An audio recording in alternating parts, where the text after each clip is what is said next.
Hey guys, ECRG here, back with another episode. As you can see, the title of this episode is Tips for Principal Investigators, or PIs, during monitoring visits. So a lot of you guys may not know, or may know, that the study coordinator is the most important person in the research trial because they're doing most of the work. So most of the visit is conducted with the study coordinator. But there is some things that only the PI can do because they are the expert in the particular field, whether it's diabetes, coronary artery disease, whatever you're studying, they are the expert in that. So there are some things that only the PI can do. So I have a few things and a few tips for PIs, but this is also for people involved, study coordinators, monitors, just to know what a PI should be doing at monitoring visits and basically their responsibility around the monitoring visits. So before we get into that, I just want to let you guys know, for anyone interested in leveling up in clinical research or breaking into clinical research, we do have our resume review program. You can email me eliteclinicalgroup@gmail.com to be, if you're interested in that or to be involved with that. If you have any more questions about that, you can reach out to me there. But let's go ahead and get into the first tip. So tips for PIs that are going to be at monitoring visits. And really the first tip is just to be there. A lot of times PIs do not make time for their monitor. They have a busy schedule. And for those PIs, maybe you don't know, but it is actually part of a monitor's job to meet with the PI in person. We'll take a phone call if we can't meet in person, but it's actually part of our job and is actually to be written on our monitoring reports to meet with you in person. So, and also another thing that you may not realize is every time you have not met with us, it is being reported back to the sponsor and is being reported back, to upper management that the PI is never available for the monitor because it is actually part of your duty to be responsive to the sponsor in the CRO as a direct corollary of the sponsor. So it's actually your duty to make sure that you are there to talk with the monitor and talk about things because it is part of your patient oversight and your PI oversight of the actual clinical study.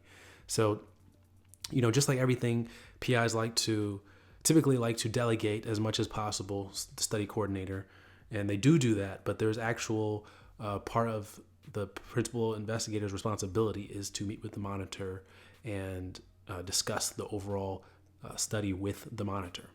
So that's the first tip for PIs, is to actually be there. And, so many times I've been to monitoring visits and the PI, is not there. And we understand if there's like a scheduling conflict, if the study coordinator is like, hey, the PI is not, in clinic today, and we know that in advance, that's one thing. But a lot of times the PI will know well in advance that the monitor is going to be there and they don't make 5 minutes or, take a couple minutes out of their day to meet with the monitor. And I've been in situations where, we're literally walking with the PI, updating them on the study in between them meeting with patients, and that's fine too.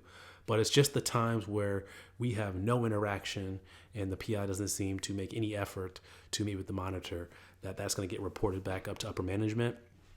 And that could affect you, maybe not in this study, but working with that sponsor for future studies if you're unresponsive and hard to get in touch with and you have a hard time meeting with the monitors.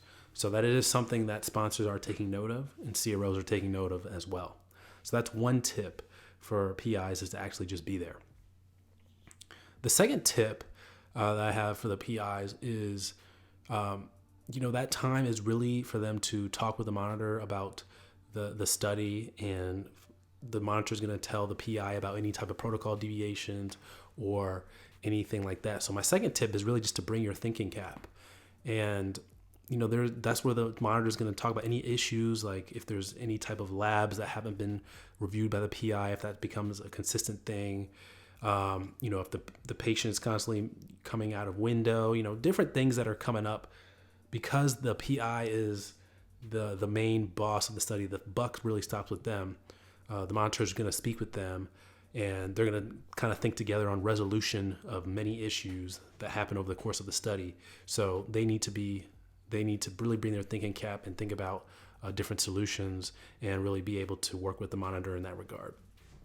The third tip for the PI is to bring a pen, and I'm being a little facetious, but that meeting with the monitor during the monitoring visit is really any type of thing that the PI hasn't reviewed, whether it be, lab values the PI hasn't reviewed, whether it be IND safety reports, whether it be, follow-up letters with major deviations that the PI needs to sign, or any type of thing, protocol amendments, signature pages, IB signature pages, any type of thing that the PI has yet to sign is going to be there for them to sign. The monitor is going to bring it to their attention and have them sign it right then and there. So somebody needs to have a pen. And I'm sure in PIs, doctors usually always have pens on them. But if not, your monitor will have a pen for you also. So those are 3 big tips so far that we have that PIs need to be aware of and really know about when it comes to monitoring visits and tips for monitoring visits. Like I mentioned previously, this is not just for PIs, but it's also for the study coordinators who maybe are new to research, who have not, who don't really understand what that meeting is for PIs and monitors to speak together during that meeting, or why that meeting is so important. So hopefully I've shed a little bit of background on that particular meeting. And a lot of times PIs are wary of meeting the monitor because they think it might take a long time, and these meetings really don't take a lot of time. Usually if it takes a long time, it's because of the PI. The PI is asking questions, the PI is talking about things like that. The monitor is trying to, get in and get out because they're wary of your time. And, I think the quicker it ends, if it's never like a laborious process, the PI is more likely to want to meet with you in the future and again and again. So there's a range of PIs that I have come into contact with during the situation where you have the PI that comes by multiple times during the visit. So there's never like only one time where I'm talking to them. I'm talking to them over and over and over. They're constantly checking in on you, making sure everything's okay. They're there to talk to you. So I have that kind of PI, and where they're coming in multiple times, and I never have to bug the study coordinator. The PI is always there. They're one of the first people to greet you.